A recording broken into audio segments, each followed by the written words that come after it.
Entierro que nos evoca ese momento de dolor, ese momento en que caminamos hacia el cementerio para llevar los restos del ser querido, ahora de nuestro Padre, de Jesús, y que con el sonido de los bombos, el redoble, nos recuerda esta solemnidad, este santo entierro, cuyo objetivo principal es la meditación, es el encuentro personal entre el yo vivo y entre el yo muerto. Bello y hermoso templo franciscano, José Manuel, que a continuación entonces les presentamos en este reportaje especial.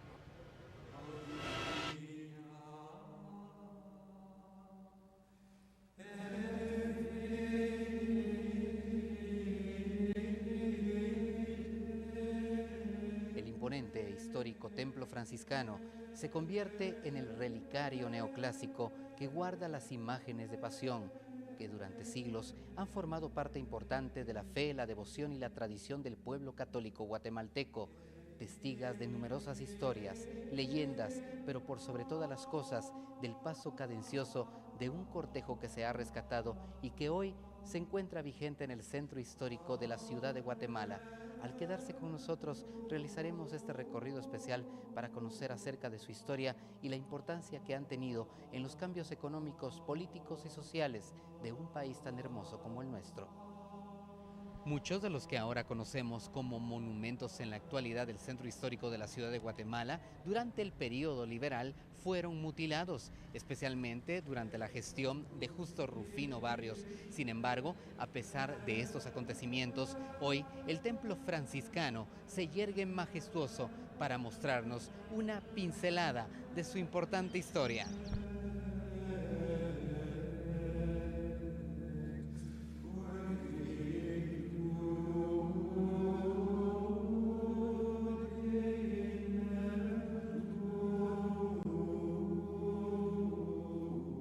Majestuoso e imponente, el Templo de San Francisco se yergue sobre las calles del actual centro histórico de la ciudad de Guatemala.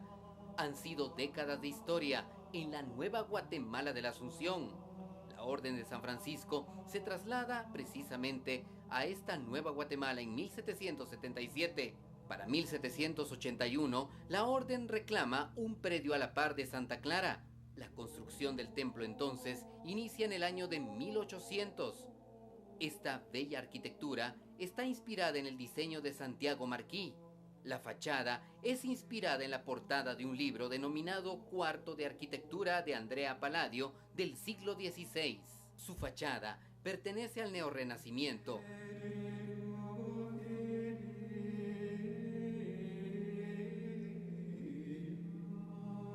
Vamos a hacer énfasis en el año de 1829, donde se dieron dos acontecimientos, uno político y uno natural.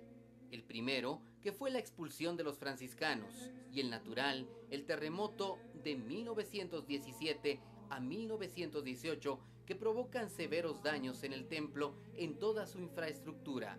El político fue la pérdida de los valores de la comunidad franciscana. Aún así, muchos de ellos, por no decir la mayoría, se conservan. En otra década hubo un conflicto porque el proyecto contemplaba dos torres muy altas, incluso más grandes que las de Catedral Metropolitana, por lo que las autoridades de aquel entonces no permitían la culminación del proyecto. Finalmente, en 1840 se retoma la obra y se inaugura un 22 de febrero de 1851. Internándonos a este bello y majestuoso escenario, los altares son de la época del neoclásico, especialmente si nos referimos al de la Inmaculada Concepción, donado por la familia Urruela. Cabe mencionar que uno de los poetas más emblemáticos de Latinoamérica, quien fue José Martí, en muchos de sus párrafos menciona el templo franciscano, pues para Martí era una obra espectacular y hermosa.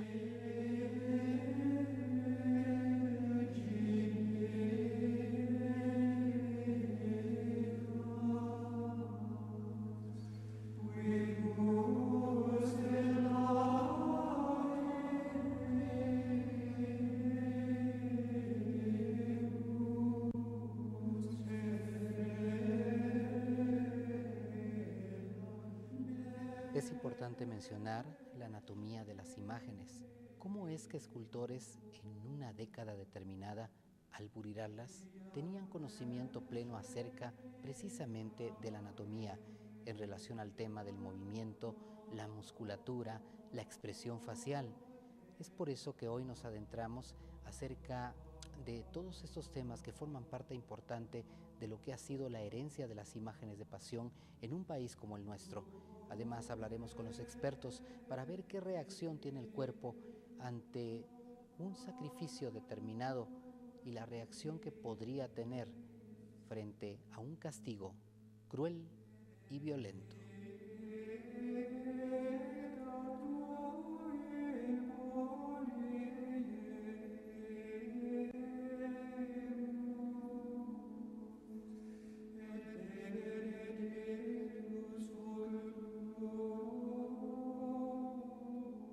Pasando al tesoro escultórico, existen rasgos definidos, décadas importantes cuando los escultores se inspiraban específicamente para hacer física una imagen, idealizándola posiblemente, y en otras ocasiones pues tenemos conocimiento que existía un estudio previo de la anatomía, especialmente cuando se tratan de las imágenes de pasión. Hagamos referencia acerca de esto. Sí, definitivamente hay estilos, hay rasgos característicos y obviamente hay una evolución muy evidente en el proceso de la escultura. Y nos vamos a circunscribir a la escultura porque es el tema que estamos tratando. Obviamente esto puede abarcar hacia pintura o hacia cualquier otras artes, ¿no? Pero en los términos de escultura, entendamos que la primera información que recibimos, que viene de España, viene a través de pequeños dibujos, grabados, algunos modelos o algunas pequeñas esculturas que venían de España. Esto sirvió como el primer patrón para aprender las personas que residían en estas tierras, para aprender el arte de la escultura, pero de la escultura religiosa cristiana. Obviamente nosotros tenemos una riqueza ancestral y milenaria prehispánica de escultores y de la calidad escultórica que hubo en el mundo prehispánico guatemalteco, en el área de Guatemala. Y yo creo que eso fue indispensable. Creo que muchas veces se ha pasado desapercibido, pero eso es algo muy importante, la capacidad y la calidad de los escultores que hubo antes de la llegada de los españoles ayudó muchísimo a que la escultura cristiana pudiera florecer como floreció. Ya existía la habilidad innata en las manos de la gente de nuestra tierra y eso ayudó y contribuyó en gran medida a que esta escultura floreciera y evolucionara tan bien como la conocemos. Ya pasando a la cuestión de los estilos, Guatemala en realidad no tuvo gremios establecidos, tuvo algunas asociaciones. Cuando decimos gremios, son los gremios que hablan de los aprendices, luego luego de muchos, 7, 12, 14 años pasan a ser oficiales y después de muchos años más de práctica de trabajo ya pasan exámenes ante maestros y se convierten ellos en maestros. Eso es un proceso muy muy largo que era obligatorio para considerarse un maestro escultor dentro de un gremio. Creo que para Guatemala no hubo tanto de eso, sino que hubo más como pequeñas agrupaciones. No digo que no pudieran haber llenado los requisitos, pero no se formaron esos gremios como tales. Quizás en pintura existe alguno con algún caso establecido ya en México, donde sí fue a hacer exámenes como pintor frente a Cristóbal de Villalpando, por ejemplo. Y eso sí es con datos registrados de que fue un maestro pintor guatemalteco. En el caso de las esculturas, como le digo, no tenemos esos registros hasta el momento. Puede ser que hubiese alguno, pero que se haya escapado en la historia.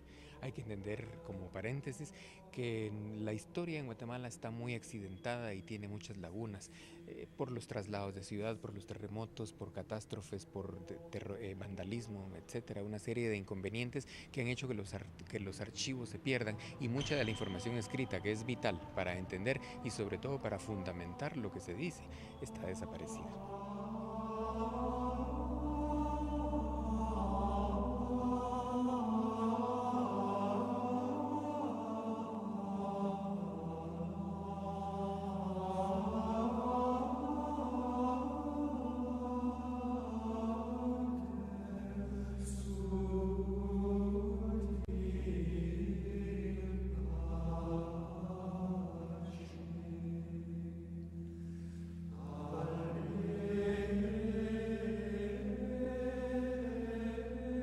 Licenciado, si habláramos de la escultura del sepultado de la penitencia del templo franciscano, ¿qué referencia podríamos dar por sus características anatómicas?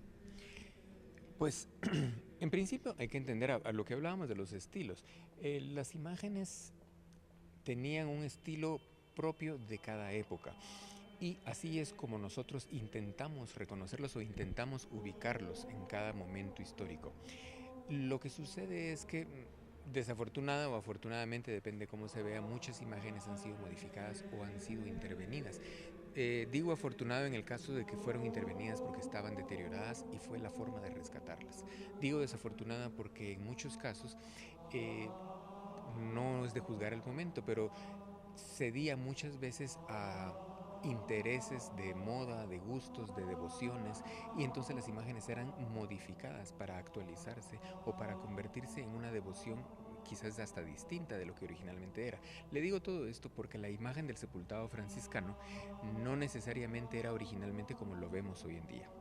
En principio, el sepultado franciscano debió haber sido un Cristo crucificado, que en algún momento en Guatemala se establece muy rápidamente la devoción de los Cristos crucificados, luego de los Jesús Nazareno, pero la imagen del sepultado viene después. Y cuando gustan de esta devoción, lo que hacen es descender a muchos de los Cristos crucificados de sus cruces y modificarlos. Esto quiere decir cortar los brazos, cortar caderas, piernas, cuello en algunos casos, para darles movimiento y de paso aprovechar para convertirlos en imágenes que podían servir para doble función e inclusive para hacer el acto de la crucifixión, hacer todo el acto de la escena de la crucifixión y el descendimiento para hacerlo más dramático y luego que sirvieran como sepultados.